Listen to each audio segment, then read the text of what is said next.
Bom dia a todos. Vamos dar início, então, à nossa série de conferências da Escola de Educação Física e Esporte 2017. E também dar início à nossa disciplina de seminários em Educação Física e Esporte. Então, aqui a gente tem o público geral e tem também alunos da disciplina de pós-graduação. E eu tenho que passar alguns recados para vocês, antes de apresentar a professora Urbana, que vai nos apresentar a palestrante de hoje, que é a professora Luciana Nagem Matos. Tudo bem? Primeiro recado que eu tenho para vocês, e esse é um recado para todos, é o seguinte: nós temos aqui duas listas que podem ser assinadas. Se vocês são alunos da disciplina, assinem na frente do nome de vocês. Aqui tem a data, que vocês colocam a de hoje, e assinem na frente do nome de vocês. Tá? Se você não é aluno da disciplina, nós mandamos todos os certificados via e-mail. Tá? Então, para receber o certificado, vocês têm que colocar o nome nessa outra lista aqui, que está atrás da lista dos alunos da disciplina. Tá claro, pessoal? Porque daí os certificados vão por e-mail para vocês. Tá ok? Não esqueçam de colocar a instituição de origem ou de onde vocês vêm, porque também é importante para o nosso levantamento. Tá?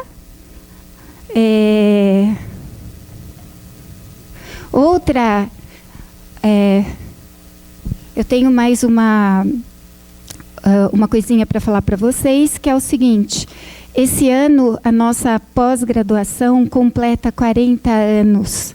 E como parte das comemorações dos 40 anos da nossa pós-graduação, lembrem-se que é a primeira pós-graduação em Educação Física do Brasil, então merece ser muito comemorada, e aqui está a presidente da comissão de pós-graduação, professora Cláudia, para não me contrariar, certo? Temos que comemorar. Ela veio aqui para ver se eu ia falar isso mesmo. Então, nós teremos aqui uma série de comemoração dos 40 anos da pós-graduação. Então, nós vamos chamar egressos do nosso programa para falar o que está acontecendo com a vida deles, o tipo de pesquisa que eles fazem, professores de fora que são colaboradores da nossa pós-graduação. E nós vamos iniciar a série que é de comemoração dos 40 anos da pós-graduação na semana que vem, no dia 14, com a palestra Olhar o Futuro, a Política Científica da Universidade de Lisboa, na sequência do processo de fusão. Esse é o professor José Barreiros, que estará aqui visitando a escola e vai dar uma palestra semana que vem, que será a primeira dessa série de comemorações. Ok? Último recado. Daí eu juro que eu não amolo mais ninguém.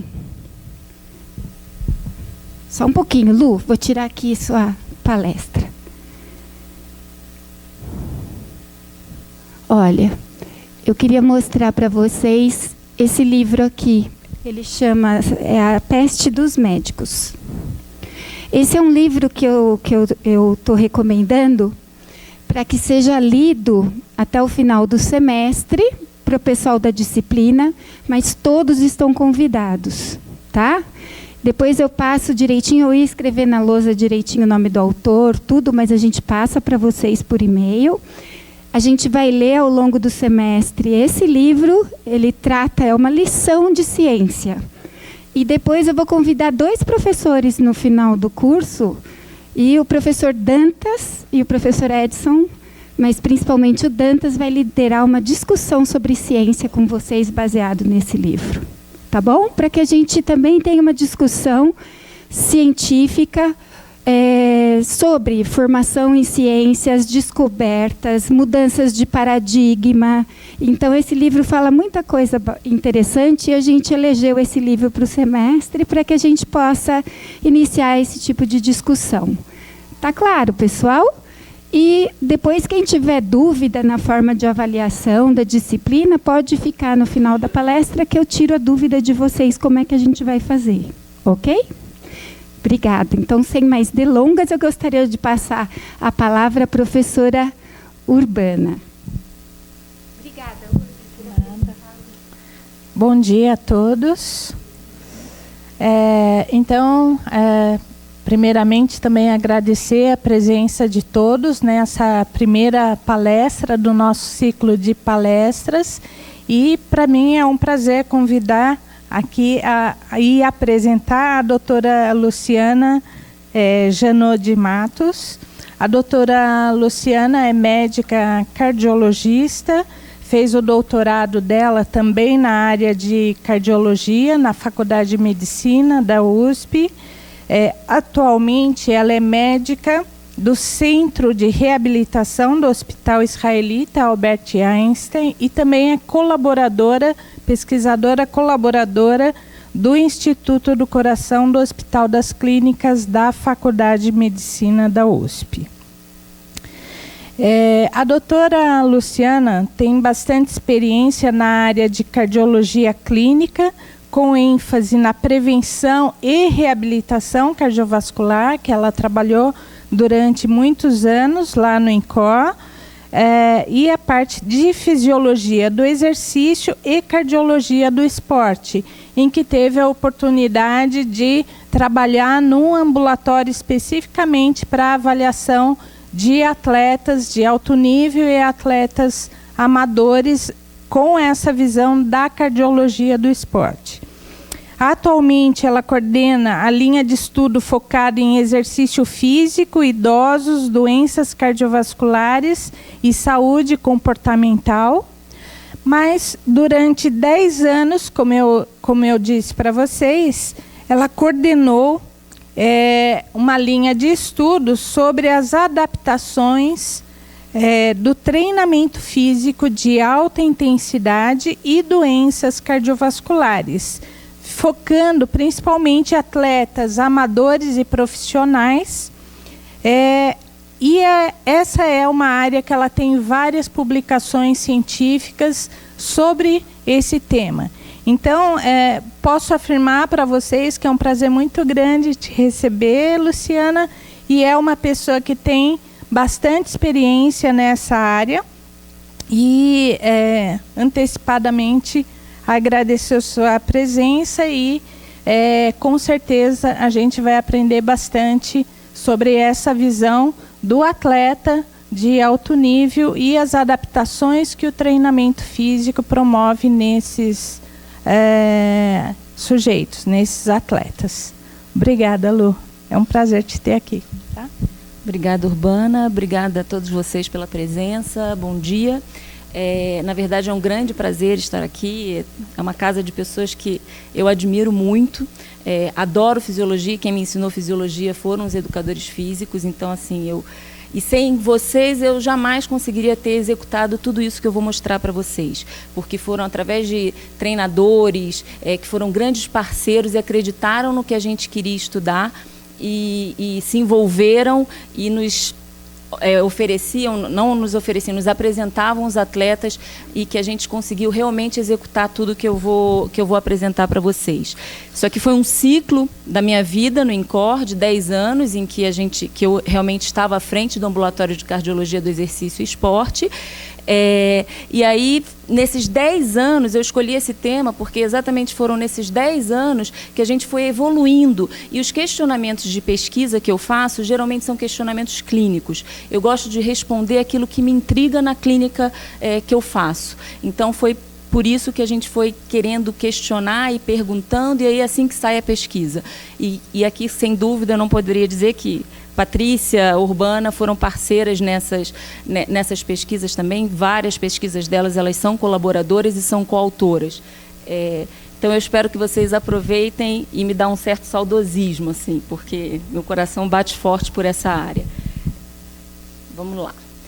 Então, como eu falei para vocês, eu trouxe essa temática porque ela faz parte de um histórico de um grupo, não só meu, em que se iniciou em 1999, quando a gente começou o ambulatório de cardiologia do exercício e esporte. Tá ouvindo? A sensação é que vocês estão ouvindo bem. quando a gente começou o ambulatório de cardiologia do exercício e esporte. E naquela percepção inicial que nós tínhamos avaliando atletas, era tudo muito novo para a gente, principalmente na área da cardiologia, o que a gente precisava era principalmente conhecer a nossa população. E a gente queria conhecer as adaptações que o treinamento físico poderiam desencadear no coração desse atleta. Tanto alterações eletrocardiográficas, como alterações estruturais pelo ecocardiograma. Por que isso? Todos vocês sabem e já devem ter visto em aulas que vocês tiveram, que o atleta adapta o coração. Existe uma terminologia chamada coração de atleta na literatura, que é um termo utilizado para a gente falar sobre a dilatação que ocorre e a hipertrofia dos ventrículos que acontece com o treinamento físico.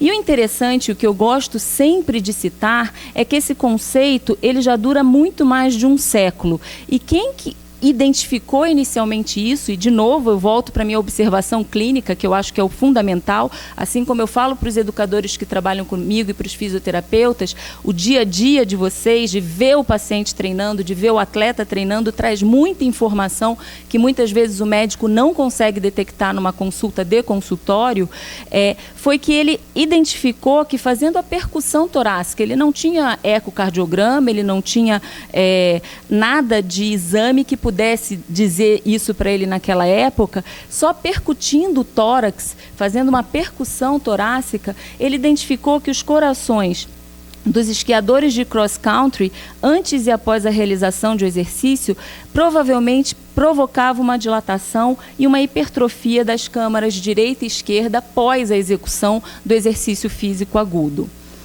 E, diante desse questionamento do coração de atleta, um grupo muito conhecido na Itália começou, naquela época, a dizer o que era limite, né? O coração, ele se adapta, coração é músculo, se a gente hipertrofia, músculo periférico, provavelmente, então, é por isso que também a gente está hipertrofiando, mas o que essa sobrecarga ocasiona no coração e qual é o limite disso?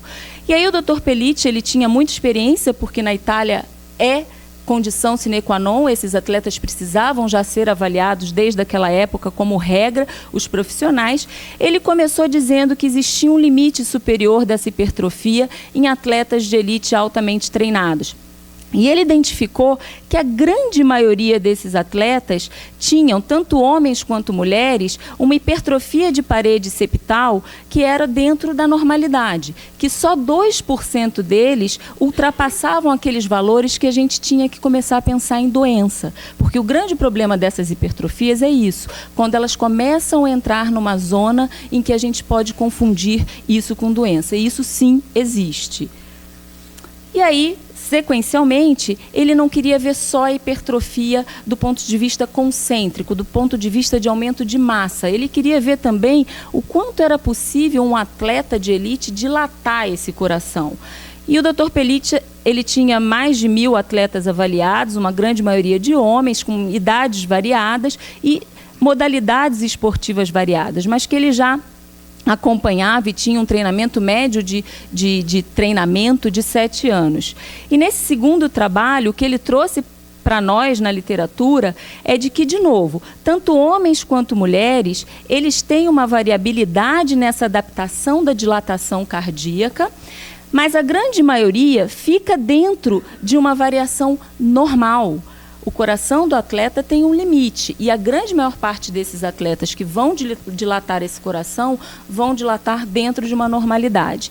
Só que ele viu que a média entre homens e mulheres era diferente. Os homens tinham uma média de 55, que é o limite superior da normalidade, quando a gente vê um ecocardiograma no laudo, e as mulheres em torno de 48. Mais de 50%, 55% tinham cavidades que eram absolutamente normais.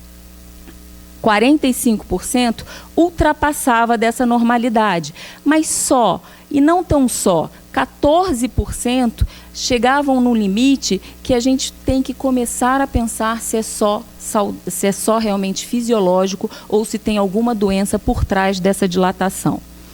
E aqui o que ele também trouxe na literatura para a gente é que isso dependia do treinamento executado, que a modalidade esportiva era muito importante para essa dilatação desencadeada pelo treinamento. E aqui os ciclistas e os remadores e canoagem ganham em relação a esse aumento de cavidade.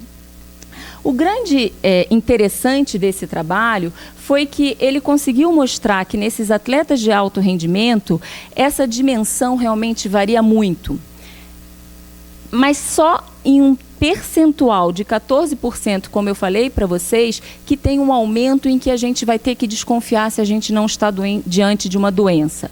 Que a área de superfície corpórea e a participação de certas modalidades foram as questões que mais se associaram com essas modificações.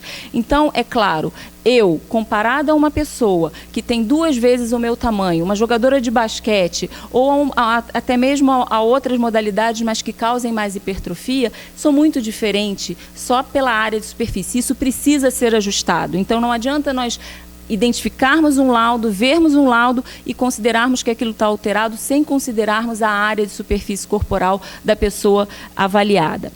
E a questão da modalidade, sempre muito fundamental. Eu não consigo ver um coração na hora que eu estou avaliando de um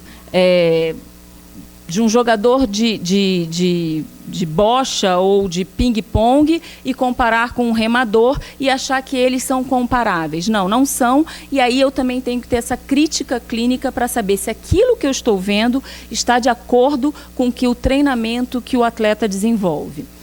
E na ausência de qualquer tipo de disfunção diastólica, da diástole, do enchimento ventricular, não da sístole, do que ejeta, essa dilatação seria considerada uma adaptação fisiológica extrema do condicionamento físico, quando esses atletas tivessem áreas muito grandes. Só que desde aquela época, e aí a literatura ela vem recheada de questões, e eu posso afirmar a vocês que até hoje isso incomoda, em relação às consequências e à significância desse marcado remodelamento do coração de atleta. Quando eles adaptam demais, até hoje tem-se um levantamento de que será que isso é realmente só fisiológico e que a gente vai encontrar o problema depois? Existem ainda alguns questionamentos na literatura em relação a isso. E aí foi quando a gente quis entender o Brasil. Nós quisemos entender os nossos atletas que nós avaliamos no ambulatório.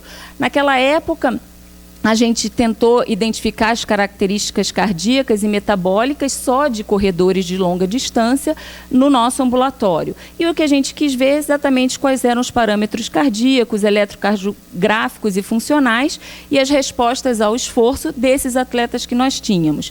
De uma população inicial bem menor que a do Pelite, a gente estava começando aquela evolução, nós tínhamos 443 atletas e nós avaliamos para esse trabalho 162 corredores de longa distância, que correspondia a 37% da amostra, do sexo masculino, e a idade era bem variável. A gente tinha corredor de longa distância de 14 anos até 67 anos. E o que nós vimos em relação ao eletrocardiograma foi muito o que a literatura mostrava. O que é carimbo de treinamento físico? É reduzir a frequência cardíaca em repouso. Então, a bradicardia sinusal era prevalente, era maior alteração, aqui eu não digo nem alteração, era maior adaptação ao treinamento físico que nós vimos. Nós tínhamos hipertrofias, nós tínhamos outras modificações, mas poucas que levavam a nós acreditarmos que estávamos diante de uma doença na maior parte desses atletas. E o que a gente viu em relação a diâmetro ventricular, e nós dividimos eles em idades a cada 10 anos, nós identificamos como a literatura que a grande maior parte dos atletas eram atletas com cavidades absolutamente normais. Diferente do Pelite, essa população não era só de atleta profissional de elite, de alto rendimento, eram atletas também amadores do nosso dia a dia que vinham nos procurar para uma avaliação pré-participação. E o fato é que imaginar que atleta dilata demais ou faz muita hipertrofia não é o correto. Eles realmente adaptam. Se nós formos comparar com pessoas que não fazem e pessoas da mesma área de superfície corporal, Eles estão adaptados, mas não podemos achar que adapta demais e que nós, grandes cavidades e grandes septos e paredes, isso é só porque ele faz treinamento e segue que isso é normal. Não, nós temos sempre, quando achamos esses indivíduos, a gente tem que dar um passo atrás e identificar se nós não estamos diante de alguma alteração que não seja só fisiológica.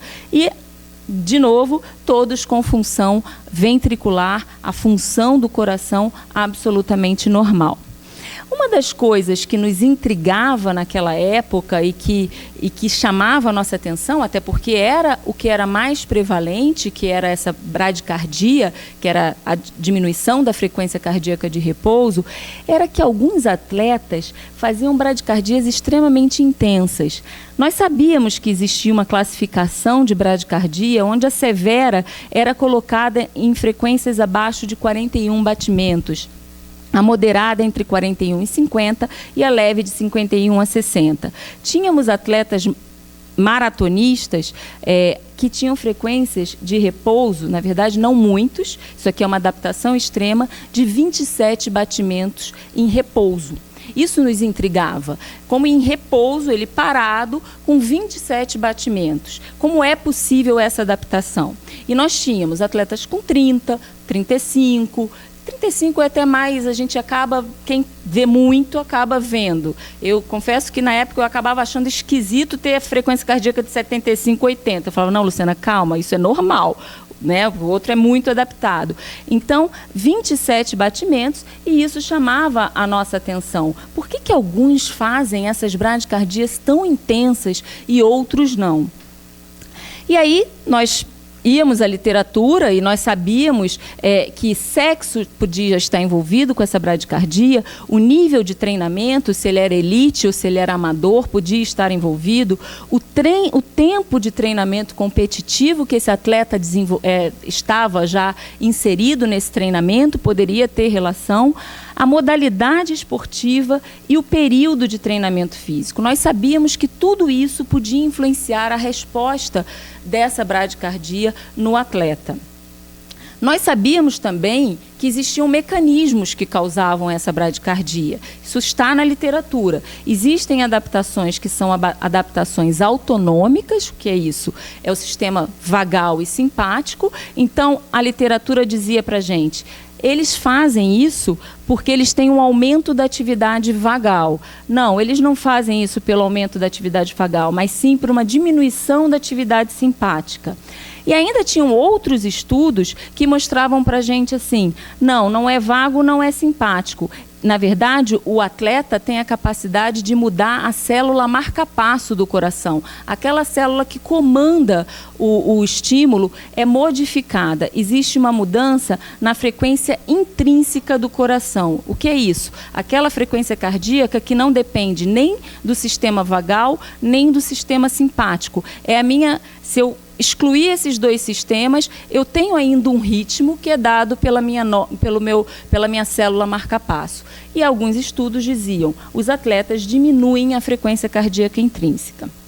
E aí, exatamente por conta desse questionamento clínico que nós tínhamos na época, surgiu a nossa primeira pesquisa, que foi a tese de doutorado da Luciene, que eu vou apresentar depois, em que a gente tinha 2 pontos que nós acreditávamos mais em relação a essas modificações.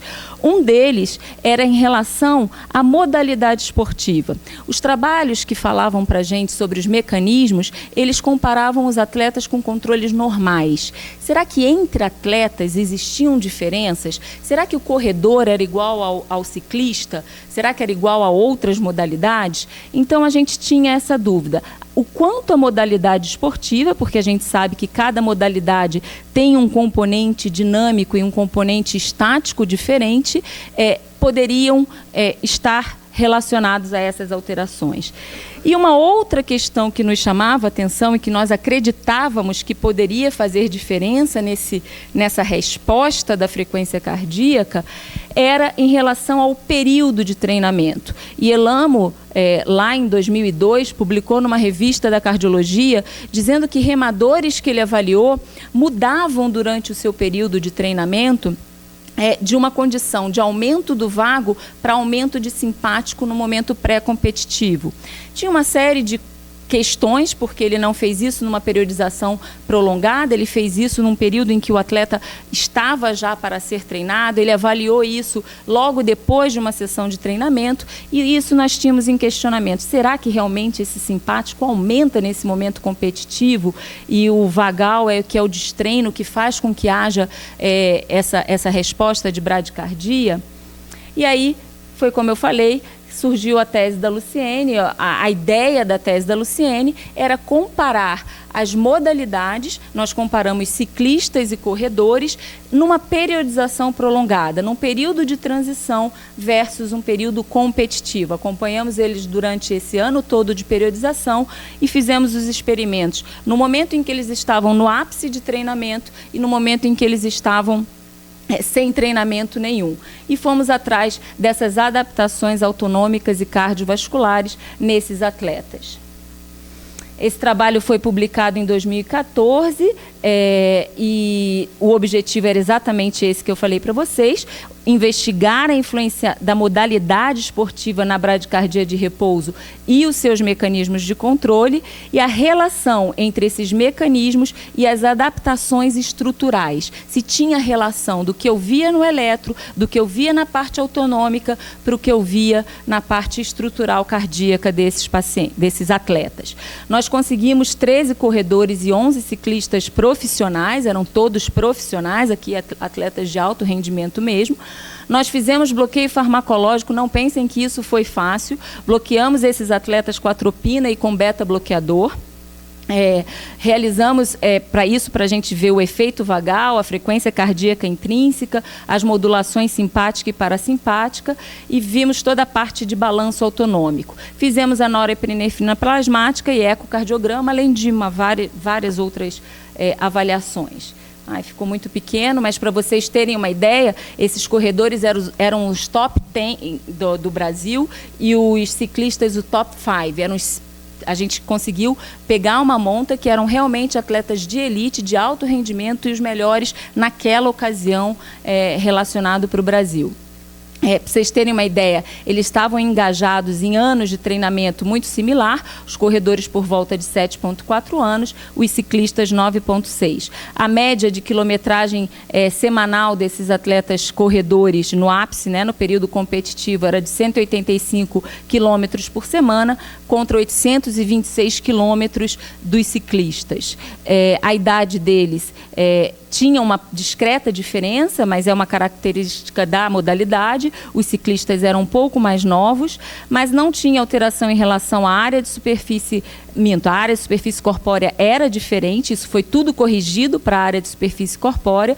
Os ciclistas têm uma área de superfície corpórea maior e o consumo pico de oxigênio deles, para vocês terem uma ideia de performance, era uma média de 79,8 para os corredores e 78,7 para os ciclistas na amostra que a gente estudou. E o que a gente viu, principalmente com esse trabalho inicial de corredores e ciclistas? Nós vimos que a frequência cardíaca desses indivíduos em repouso eram diferentes. Os corredores eram mais bradicárdicos do que os ciclistas na nossa amostra. E que, principalmente, o que a gente queria olhar era que o efeito vagal e a frequência cardíaca intrínseca eram diferentes entre eles. Enquanto os corredores tinham um maior efeito vagal, os ciclistas tinham uma influência maior da frequência cardíaca intrínseca, mostrando para a gente a nossa primeira dúvida. As modalidades parece que diferem realmente. O mecanismo principal do ciclista é realmente uma alteração da frequência cardíaca intrínseca, apesar de ter o vagal também, mas a intrínseca é diferente em relação a corredores. E o que a gente viu nessa amostra também é que os ciclistas eles tinham, como a literatura mostra, uma hipertrofia mista diferente dos corredores. Eles faziam mais hipertrofia de septo e parede, eles tinham mais massa. E o mais interessante foi que quando nós correlacionamos essas adaptações estruturais com a frequência cardíaca intrínseca, nós identificamos uma correlação, ou seja, uma associação, parecendo que essa frequência cardíaca intrínseca tinha uma influência dessa modificação estrutural cardíaca. Então, nós concluímos nesse primeiro trabalho dela que a modalidade esportiva afetava o nível de bradicardia e os mecanismos envolvidos nessa bradicardia de repouso, que a bradicardia em corredores parece ser realmente predominantemente por um sistema nervoso autônomo, enquanto em ciclistas nós temos o autonômico atuando, mas o mecanismo não autonômico era prevalente e que as adaptações da estrutura cardíaca do ciclista era responsável por essa alteração do mecanismo intrínseco. Seguindo essa, a gente ficou muito feliz porque esse trabalho mal foi publicado, ele já foi citado por outros pesquisadores.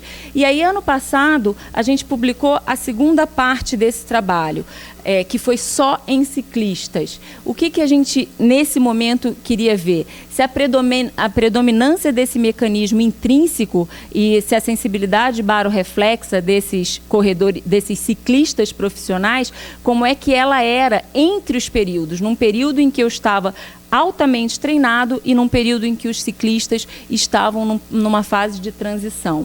O que nós vimos é que entre os ciclistas não tinha diferença, eles são bradicárdicos iguais. Se eu estou avaliando um ciclista no momento de período de transição ou se eu estou avaliando ele no momento em de alto rendimento, a bradicardia sinusal deles é igual. Mas o que nós vimos? Que há uma modificação do mecanismo prevalente de acordo com o momento em que ele está. Quando o ciclista está no período de transição, ele tem maior efeito vagal. E no momento em que ele está mais treinado, ele entra com o mecanismo intrínseco. De novo, isso decorrente das adaptações estruturais. Os ciclistas, eles adaptavam e readaptavam esse coração deles de acordo com a fase de treinamento, coisa que não aconteceu com os corredores. E um dos motivos e que fez a gente raciocinar clinicamente do porquê isso acontecia era que os ciclistas eram a única modalidade que abandonava a especificidade de treinamento. Isso me trouxe, do ponto de vista clínico, uma importância muito grande, porque no momento em que eu estou com um atleta e que eu preciso destreinar, porque eu tenho uma dúvida clínica, se aquele coração é um coração só fisiológico ou se aquele coração é um coração que está tendendo para o patológico, eu tenho certeza que eu tenho que interromper treinamento. Muitos a gente não consegue fazer com que eles interrompam e fiquem totalmente parados. Mas algo eu aprendi com esse trabalho. A especificidade eu tenho que tirar, porque senão eu termino aquele destreino e eu não consigo readaptar esse coração. Os corredores, eles mesmo no período de transição deles, eles rodavam numa quilometragem muito menor, num volume, numa intensidade muito menor, mas eles corriam, eles mantinham a especificidade do treinamento. Os ciclistas eram os únicos que abandonavam a especificidade e não usavam mais a bicicleta no momento de transição deles. E aí, foi como eu falei para vocês, essas pesquisas vão gerando mais dúvidas. Nos chamou muito a atenção que esses ciclistas, na época que a gente avaliou, nós pedíamos a dosagem de ferritina, que é uma dosagem do estoque do ferro. E nos chamou a atenção que esses atletas ciclistas chegavam a ter níveis de ferritina de até 1.074, até 2.000. Isso é nível de doença, isso é nível de hemocromatose, que é uma doença genética que você não consegue excretar o ferro. E isso causa problema, isso causa impregnação no fígado, impregnação no baço, impregnação no coração. Os pacientes com hemocromatose, durante muitos anos com ferritina muito alta, eles acabam fazendo miocardiopatias e morrendo da miocardiopatia. E daí surgiu um outro projeto que nós fizemos com ciclistas usuários de ferro. Sim, esses ciclistas usam, e não só porque usam EPO, porque muitos nem estavam em uso de EPO, isso a gente foi muito claro com eles quando a gente fez esse trabalho, mas eles têm uma mentalidade de que ferro é importante para eu manter a minha performance esportiva. E isso é uma mentalidade que mudou, pelo menos no grupo que a gente estudou, e a gente pediu muito para eles, divulguem para as associações de ciclismo que não use ferro se você não tem ele baixo, porque você impregna e você não tem como tirar do seu organismo. E eles usavam tanto ferro venoso como ferro oral, independente do uso de eritropoetina.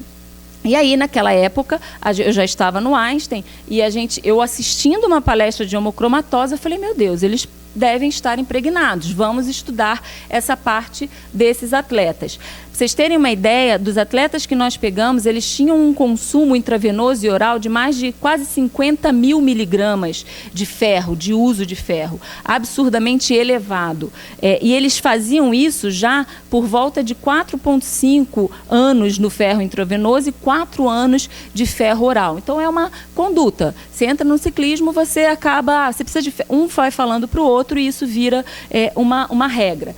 E o que a gente viu é que, sim, eles estavam impregnados. Eles tinham pâncreas, eles tinham baço e eles tinham fígado com impregnação hepática. Mas no coração a gente não identificou. Não foi um tempo suficiente para impregnar o coração.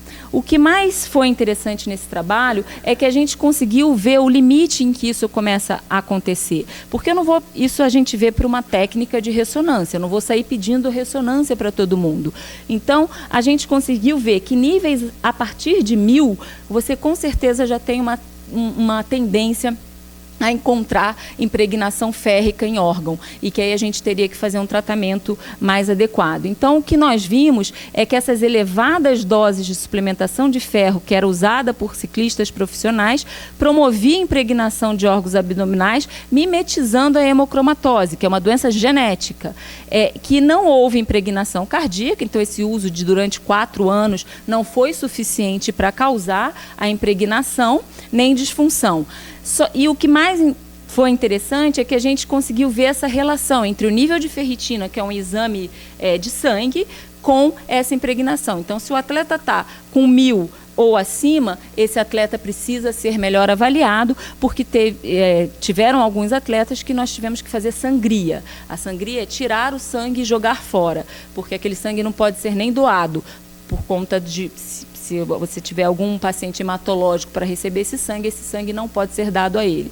Então, nós tivemos que fazer realmente, existem quelantes de ferro e alguns a gente teve que fazer isso. Não era a sua grande maioria, mas o fato é, usar ferro sem saber o nível da ferritina que você tem, ou se você precisa disso, é errado e não tem nada na literatura que comprove que isso melhore performance. E aí, continuamos o nosso processo de pesquisa e de avaliação. Como eu falei para vocês, para mim a clínica é tudo. E o que eu trago com isso aqui foi um relato de caso também de alguns anos atrás, em que a gente pegou um atleta corredor, 55 anos, ele corria 10 quilômetros para 42 minutos, era um atleta de performance, amador, mas ele subia em pódio, ele tinha uma excelente capacidade funcional, já um atleta de vários anos, e que ele vinha para uma avaliação pré-participação. E esse paciente, esse atleta, ele tinha um eletrocardiograma que era patognomônico, era um carimbo de doença de Chagas, que é uma doença que a gente não vê na literatura estrangeira, mas é uma doença nossa e que nos ensina um ponto muito importante. Performance não é igual à ausência de doença cardiovascular. Por isso que a gente fala tanto da participação esportiva de alto rendimento, há necessidade de uma avaliação cardiovascular. Esse atleta foi retirado do esporte, claro, ele evoluiu, a doença prevalece. Ele tinha uma adaptação periférica tal que ele conseguia correr os 10 quilômetros dele para 42 minutos.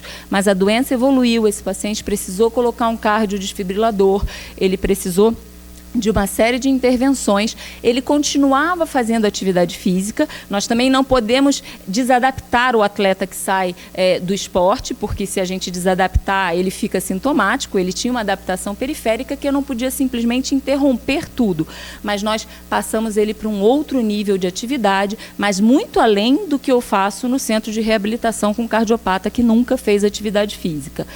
Mas esse aqui chamava a nossa atenção. Você verificar um atleta atleta de alta performance não significa ausência de doença. Nesse contexto, nós também publicamos agora a nossa experiência de 10 anos avaliando o atleta. E nessa avaliação de 10 anos, nós publicamos em 2011, exatamente querendo ver o que a gente encontrava de doença nesses indivíduos. Nos chamou a atenção uma alta prevalência e incidência de dislipidemia, principalmente em atletas acima de 35 anos, apesar de serem atletas. Agora a gente está com um projeto querendo começar a iniciar, ele ganhou uma verba, mas a gente está sem mão. Vou conseguir, para a gente conseguir executar um trabalho com lípides e atletas. Mas o que chamava mais atenção nossa é que, apesar de baixa, a hipertensão se destacava, assim como na população geral. Nós tínhamos muitos atletas que nos procuravam, que eram hipertensos e não sabiam. E aí surgiu nosso segundo trabalho de tese de doutorado, que esse foi da Patrícia Perlingeiro, que foi com hipertensos. Por quê? Porque a gente sabia que a hipertensão arterial, ela aumenta a atividade nervosa simpática, ela aumenta a rigidez arterial e ela diminui a sensibilidade barorreflexa. Em contrapartida, a gente também sabe que o treinamento físico reduz a atividade simpática, melhora a sensibilidade barorreflexa e melhora a rigidez arterial. E quando eu tenho os dois? E quando eu tenho um indivíduo que já é treinado e é hipertenso? O que prevalece nessa balança? Essa era a nossa pergunta. As nossas hipóteses naquela época era que atletas hipertensos possuiriam uma certa proteção oriunda desse treinamento contra as alterações neurovasculares presentes na hipertensão arterial. E aí a gente ainda foi um pouco mais audacioso, foi audacioso, vocês vão ver por quê, o que foi esse projeto, é que a gente imaginava que talvez a gente tivesse que destreinar esses atletas e colocar um grupo só para treinar moderadamente, para a gente ver se a gente conseguia alguma diferença no que a gente achasse de diferença entre eles, entre os hipertensos e os normotensos. Então, nós avaliamos corredores amadores hipertensos no período competitivo, nós avaliamos a atividade nervosa simpática muscular, nós avaliamos as propriedades funcionais e estruturais das grandes artérias e o controle barorreflexo de frequência cardíaca e atividade nervosa simpática. E nós avaliamos o efeito de 4 meses de destreinamento, na verdade, não de retirada do treinamento de alta intensidade numa parte desse grupo de atletas. Para vocês terem uma ideia, isso a gente conseguiu porque a gente se associou à Corpore, a gente se associou a vários treinadores que tinham grupos de corridas. Nós conseguimos 347 corredores cadastrados. Vocês veem que 329 normotensos e dessa amostra a gente tinha 18 hipertensos. Nós excluímos vários por questões diversas, alguns desistiram, outros lesionados, outros não tinham pré-requisitos e a gente não precisava de 300 atletas normotensos, então a gente não chamou. E alguns foram excluídos porque tinham alterações ou já tinham hipertensão em um estágio mais avançado do que aquele que poderia ser ético de nós trabalharmos sem darmos medicação para eles. Então nós fizemos uma primeira avaliação com corredores normotensos e corredores hipertensos. Nós tivemos 20 normotensos e 17 hipertensos. Na segunda avaliação, 10 corredores normotensos mantiveram treinamento físico e 10 começaram a treinar só moderadamente. E nos corredores hipertensos, 8 mantiveram treinamento de alta intensidade e 8 só moderada intensidade. Então, nós fizemos ecocardiograma para avaliar as alterações estruturais e se já existia diferença em quem é normotenso e hipertenso. Falei para vocês das adaptações estruturais, depende de modalidade, depende de área superfície corpórea. Será que alguém já tinha estudado? E se esse atleta tinha uma hiperreatividade de pressão? Ou se esse atleta, de repente, nessa amostra toda vista pelo Pelite ou por outros autores, será que tinham hipertensos? A gente queria saber como é que eram as adaptações estruturais entre eles. Nós fizemos a microneurografia, que tem no laboratório da doutora Urbana, pegávamos o nervo fibular desses pacientes e víamos a atividade nervosa simpática deles. Fizemos também a avaliação do controle barorreflexo, infundindo fenilefrina e nitroprusiato, ou seja, a gente aumentava e diminuía a frequência cardíaca e via o controle da pressão arterial, como é que isso se comportava. Fizemos avaliações também que eram para identificar a rigidez da artéria, o quanto essa artéria tinha diferença entre os atletas normotensos e os atletas hipertensos, assim como a avaliação anatômica da artéria carótida. Então, vocês veem, eu sou cardiologista, tudo nosso é focado realmente na área cardiovascular. E esse trabalho foi publicado ano passado também, sobre o controle neurovascular e a estrutura cardíaca em corredores amadores hipertensos. Vocês veem que a idade deles, tanto do normotensos e hipertensos, não variou. A gente tinha a pressão arterial aqui, uma média de pressão arterial dos corredores hipertensos de 139/93, uma pressão média de 108, o que era diferente dos corredores normotensos. E vocês veem que bem diferente dos atletas de elite, que tinham 76, 78 de VO2, o VO2 desses amadores gira em torno de 56,9, 54,5, que é o que a gente vê na média desses corredores amadores que nós vemos no dia a dia. E aí, o primeiro ponto que nós encontramos, prevalece a hipertensão mesmo no estágio inicial. Atleta hipertenso leve não está protegido com o exercício do que eles executam. A atividade nervosa simpática muscular foi diferente entre os atletas normotensos e os atletas hipertensos, com uma média maior do que 24% de ativação simpática nesses atletas. Claro, elas, se vocês forem olhar, realmente não é uma atividade simpática como é um indivíduo de insuficiência cardíaca, mas eles tinham sim uma ativação simpática aumentada. E quando nós fomos identificar o controle da frequência cardíaca, vocês veem que a resposta de frequência cardíaca ao aumento da pressão foi menor nos atletas hipertensos. Em relação aos parâmetros de artéria, nós não identificamos alterações. As grandes artérias desses atletas estavam normais, tanto dos hipertensos como dos normotensos. Enquanto ao ecocardiograma, esses atletas hipertensos, apesar de estarem todos os parâmetros dentro da normalidade, isso foi um dos pontos que eu achei mais interessante desse trabalho e que, de novo, me traz hoje para a clínica uma ajuda muito grande. Esses atletas, eles tinham mais massa ventricular, eles tinham mais septo e parede, eles eram mais hipertrofiados, eles tinham mais átrio. Hipertensão arterial tem muita relação com fibrilação atrial, que é uma arritmia. Essas adaptações atriais estavam dentro da normalidade, mas parecia... nós acreditamos que essa alteração o normal acima de 40 você já acha alterado. Esses atletas eram atletas com hipertensão recentemente diagnosticada. Não é que eles eram hipertensos e não tratavam. Nós fizemos o diagnóstico da hipertensão, era uma hipertensão estágio 1 e eles já tinham corações diferentes de corações dos atletas normotensos, mostrando a prevalência de uma hipertensão, mesmo no estágio inicial e já com alteração estrutural diferente de um corredor normotenso.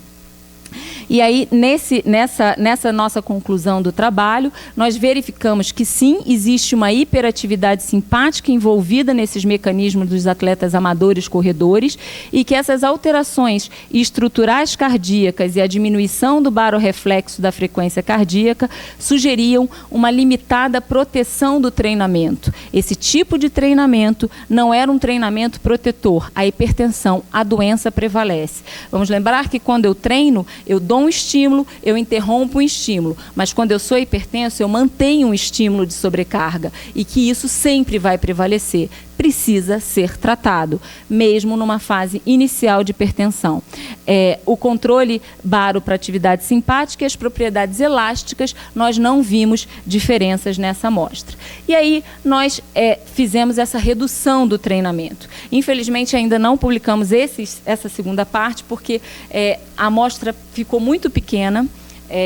e a gente acredita que foi a amostra que prejudicou a análise dos outros dados. Mas o fato é que quando nós olhamos para a atividade nervosa simpática, o grupo normotenso, tanto o normotenso que manteve o treinamento, como o normotenso que fez o treinamento moderado, não tinha diferença na atividade nervosa simpática. Mas quando nós vimos os atletas que treinaram moderado em relação à atividade simpática para aqueles que mantiveram, nós vemos um delta totalmente oposto, mostrando que realmente o treinamento moderado parece diminuir a atividade, ela diminuiu a atividade nervosa simpática muscular desses atletas. Mas, infelizmente, na clínica nós não conseguimos ver diferenças na pressão arterial. Talvez o próprio acompanhamento tenha causado esse viés e a gente tinha um N muito pequeno. Mas o fato é que nos faz acreditar que sim, o treinamento de intensidade moderada diminui a atividade nervosa simpática dos corredores hipertensos e que vai de encontro ao que a gente preconiza para um indivíduo que é hipertenso. Não é o treinamento de alta intensidade, é o treinamento de moderada intensidade, apesar da gente ter estudos com de alta intensidade falando de alguma positividade em relação à artéria. Mas, na minha opinião, com esse trabalho, principalmente por já ter mudança estrutural entre um atleta cardíaco, entre o atleta normotenso e o atleta hipertenso, esse atleta precisa ser tratado, porque a gente não tem muito mais o que dar para ele. Ele já faz exercício, ele já tem uma alimentação mais adequada do que a população geral que a gente pega de hipertensos, e a gente não vai ter muita coisa, e aí o remédio vai ser aliado, sem dúvida. E aí aqui eu queria terminar dizendo que o grupo que foi o grupo parceiro e o grupo que foram minhas alunas de doutorado, a Luciene Ferreira Azevedo, a Patrícia Perlingeiro, o Igor, cada um hoje trilhou um caminho. O Igor está lá em Boston, acho que algum de vocês conhecem, a Patrícia está trilhando um caminho e a Luciene acabou de voltar da Alemanha, fazendo outras coisas também, mas sem dúvida foi o meu grupo do coração. Muito obrigada.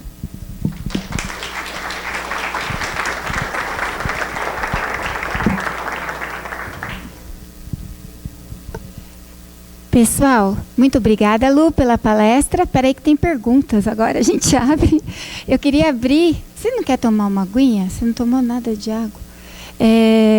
Eu queria abrir agora para o público para que a gente possa fazer perguntas para a Luciana, tá bom?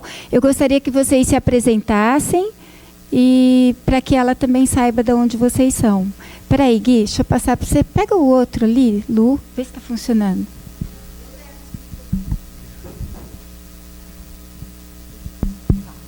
Oi, boa tarde, professora. Primeiro, obrigado pela palestra. Meu nome é Guilherme, eu sou aluno de mestrado aqui da escola. Eu tenho uma dúvida só contra ao estudo de 2014, que tem a comparação de ciclistas e corredores. O volume de trabalho dos dois é muito diferente, obviamente, por causa da modalidade, mas vocês têm algum controle de carga de treino? Não, infelizmente, na época, a gente queria fazer os streams, que era o que a gente conseguiria fazer se a gente tivesse, na época, como controlar isso, mas isso a gente não conseguiu controlar especificamente, porque cada treinador fazia a sua forma. Você tem razão, existe uma grande diferença de treinamento, mas é a vida real. E as adaptações são diferentes até por conta dessas características do treinamento. O ciclista, ele tem um treinamento misto, né? Ele faz uma hipertrofia associada e o volume, sem dúvida, é muito maior do que o corredor. Mas a gente, na época, discutia sobre os streams, né, Patrícia? Mas a gente não conseguiu fazer. Era exatamente por isso, porque quando a conclusão sai, é a modalidade que altera, a carga teria que estar igual, mas eu entendo perfeitamente. Quando trabalha com alto rendimento, você não vai interferir principalmente na rotina e nesses parâmetros. Mas era só quanto a isso. Obrigado. Tá bom. Alguém mais tem perguntas? Espera aí que eu já chego aí.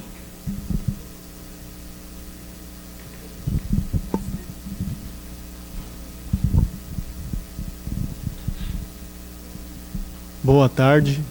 Mais Boa uma tarde. vez, enfatizando o que o amigo falou. Obrigado pela presença e pela palestra. Meu nome é Elan, curso Educação Física na Unip. A senhora falou com relação à frequência cardíaca de alguns atletas atletas de alta intensidade, que a frequência cardíaca deles é muito baixa. Na Europa, existe um destreinamento para atletas de alta intensidade.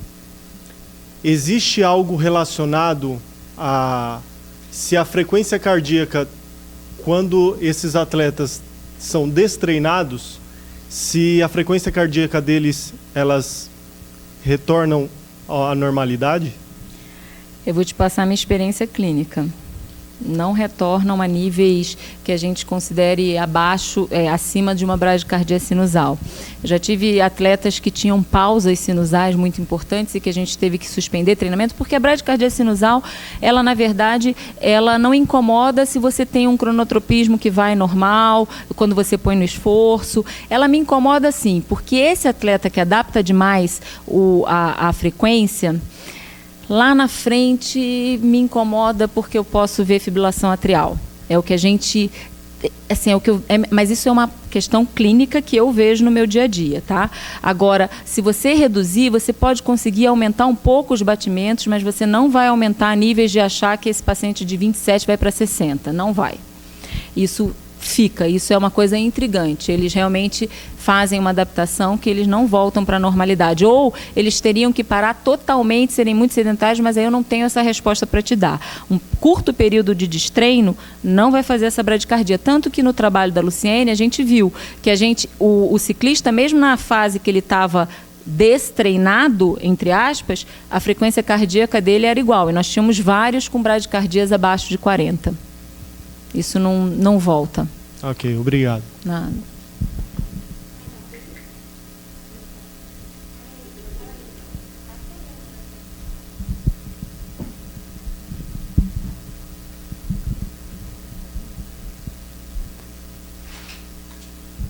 Oi, Lu.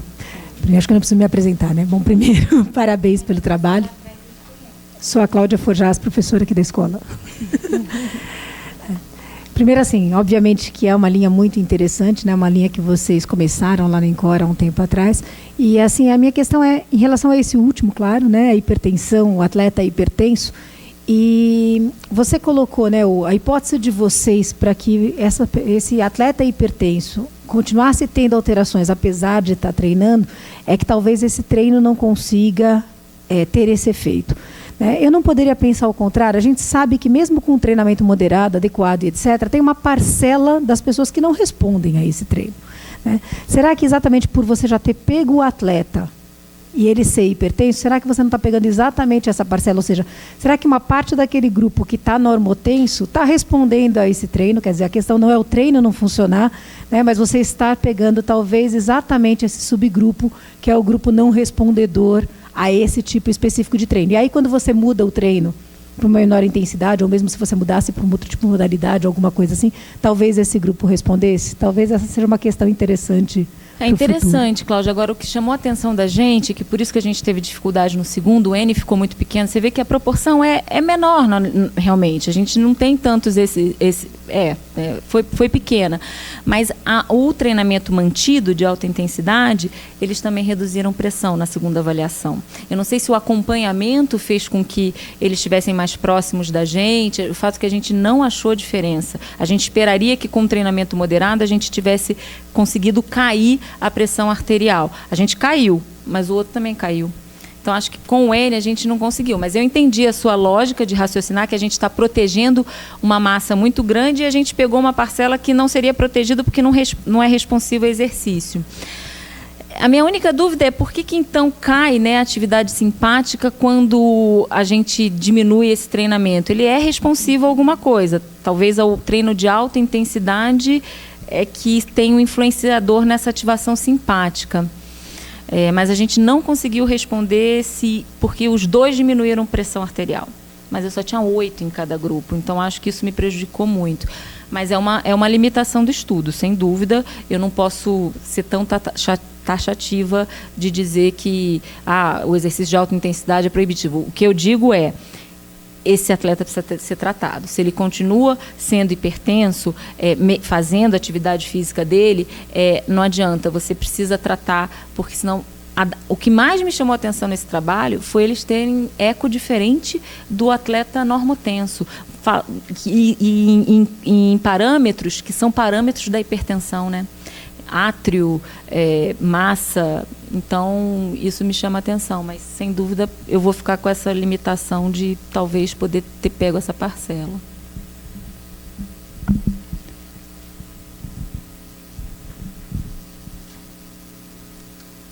Oi, Luciana, obrigado pela excelente palestra. Meu nome é Paulo Ramires, sou professor aqui da escola. Luciana, esse trabalho com hipertenso que você fez só com corredores, né? Só com 800? Não, começou com 800. Mas os ciclistas têm bastante nível de hipertensão também. Você não fez um trabalho, mas você deve ter alguma experiência em relação a isso, se eles diminuírem a carga, o que acontece com essa hipertensão? Então, Paulo, eu não acho que vai ser muito diferente do que a gente viu no ciclista, no corredor. A gente poderia ter misturado, a gente não quis misturar por causa das adaptações estruturais, a gente sabia que isso era diferente, senão a gente ia misturar muito a amostra. A gente optou realmente manter só uma modalidade para isso não ser mais uma possibilidade de alteração da estrutura cardíaca, e a gente fala, mas isso foi porque é modalidade ou Mas eu acredito que não vai ter diferença. Agora, eu até instigo vocês a outra coisa que sempre eu quis estudar e que eu acho que para quem faz exercício, que é mais ainda, não é nem os hipertensos de estágio 1 que a gente pegou, mas quem faz hiperreatividade da pressão no teste. Que aí a gente acaba vendo muito mais com o ciclista, porque é mais fácil a gente aferir a pressão durante o ciclismo. Na época a gente tinha um trabalho retrospectivo para fazer, a gente acabou não tendo mão para fazer, mas eu acho que não mudaria em termos de modalidade. Quando você está falando de hipertensão independente, eu acho até pior ser ciclista, porque você faz hipertrofia associada, e eu acho que aí você pode ter uma coisa somatória que vai te dar mais problemas ainda, e mais hipertrofias maiores ainda. Seria interessante estudar também, mas como o corredor é uma monta muito maior de atletas, hoje tem muito ciclista, mas naquela época não era... Aí a gente optou por corredor, porque a gente encontra em qualquer assessoria esportiva, né? Mas acho que pode ser até que seja incomode mais, porque já tem a hipertrofia desencadeada pelo ciclismo, mais a hipertrofia do acho que ia ser até a gente ia evidenciar isso mais ainda. Sim, com certeza. E aí, pessoal, desinibe? Vamos fazer pergunta para a professora? Aproveita.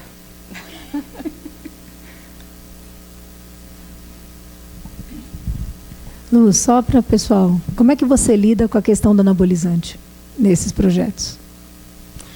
Olha, na verdade, os que a gente pegou, eles não são os que adoram, né? Porque eles não são de academia. Corredor, acho que assim, é muito raro você ver usando anabolizante, porque vai até prejudicar a performance dele para o que ele precisa. Os ciclistas, eu não tenho dúvida que eles usavam EPO, e depois alguns usaram. Não tem um que não use em algum momento da vida dele. Eu acho que o ciclista tem mais isso. Mas a gente tinha muita parceria com eles, e a gente, assim, falava, olha, avisa. E eles negavam para a gente no momento. Eu não tinha nenhum teste toxicológico, nada que eu pudesse fazer para comprovar. Isso tá até na limitação do trabalho, porque o revisor questionou o uso, né? E podia questionar muito mais. Quando você viu esse nível de ferritina, logo veio na cabeça, esses caras estão usando eritropoetina. Mas todos eles tinham um hematócrito absolutamente normal, então para o ciclista é muito isso, a gente ia atrás da EPO. O corredor, olha, eu vou falar que os nossos corredores, e a gente tem até um de alimentação. Pelo contrário, eu não sei nem como é que os nossos corredores e ciclistas conseguem fazer o que eles fazem, porque eles estão em déficit. Isso foi um trabalho que a Márcia publicou na revista de nutrição brasileira, vai sair esse ano também, que foram com esses... E a gente viu que o gasto energético para o que eles se alimentam é igual entre período de treinamento e transição. Eles pioram até os lípides na fase de transição, porque eles continuam. Então, eles estão até aquém do que eles necessitam. Então, eles são verdadeiros, assim... heróis, porque eles vão o tempo todo em defasagem no período competitivo. Agora, o anabolizante não é... Esses profissionais, eu vou dizer para você, Cláudio, que na minha experiência clínica, o atleta amador me dá mais trabalho do que o profissional. O atleta amador é o cara que toma as coisas, que quer, sabe, ele ouviu, ele faz, mas esses profissionais, eles não eles não realmente deram trabalho em relação a isso. Agora, amador, esses que estão correndo aí, esses dão um certo trabalho. E fisiculturista, quem faz musculação. Eu não trabalhei com essa... Isso aí é a Jane. Obrigado, professora doutora Luciana, pela palestra. Meu nome é Rafael, sou da Faculdade de Medicina aqui da USP, faço doutorado. E a minha pergunta é se vocês, em todos os trabalhos, fizeram a divisão de fase de transição e análise na fase de competição. Se vocês não se atentaram tentar avaliar aquela fase pré-competitiva, principalmente naqueles de alto rendimento, né? Que é uma fase que a gente sabe que as cargas de treinamento, as intensidades e os volumes são bem maiores. Talvez essas adaptações também seriam maiores. Vocês têm esses dados documentados ou não?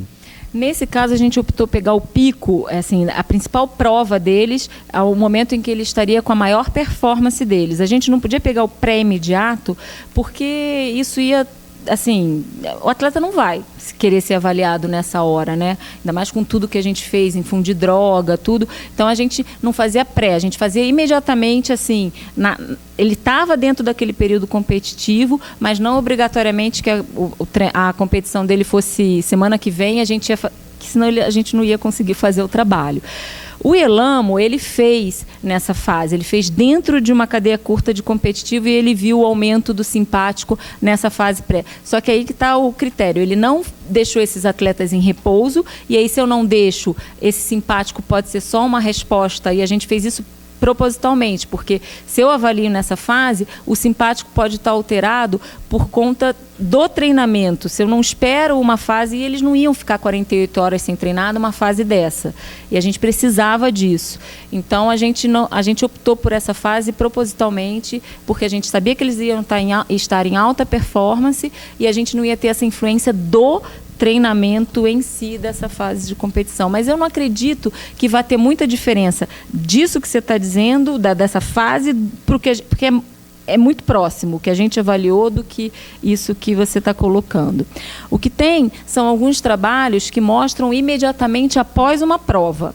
Se após uma prova, a gente sabe que a gente tem disfunção diastólica, tem trabalho que já mostrou disfunção sistólica. Aí entra um outro trabalho, que é o efeito agudo pós uma prova de alto rendimento. E a gente sabe também que esses que fazem as disfunções são os atletas amadores que não treinaram adequadamente. Então, isso é uma coisa que eu sempre falo para quem vai... Porque a pergunta é clássica: maratona é saúde? Aí minha resposta é: seu objetivo qual é? Saúde? Você não precisa correr maratona. Vamos começar por aí. Não é essa a resposta. E se você vai fazer, treine adequadamente, porque senão você vai ter. Então, a gente já sabe que acontecem alterações agudamente após uma competição. Eu não sei se eu respondi, mas a gente teve que propositalmente escolher uma fase que tivesse menos influência de outros fatores. E essa que você está falando, conseguir que o atleta fosse, seria muito difícil, porque eles ficavam uma semana inteira sem treinar.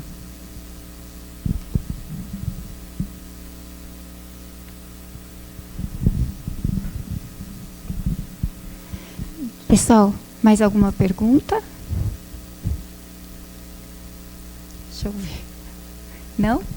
Então, eu gostaria de agradecer e gostaria de pedir uma salva de palmas para a professora Luciana e entregar aqui o nosso certificado. Começamos bem, né? Muito legal a palestra, muito obrigada, Luciana. Semana que vem estaremos aqui de novo, tá? Com a série dos 40 anos da pós-graduação. Eu conto com a presença de todos. Muito obrigada.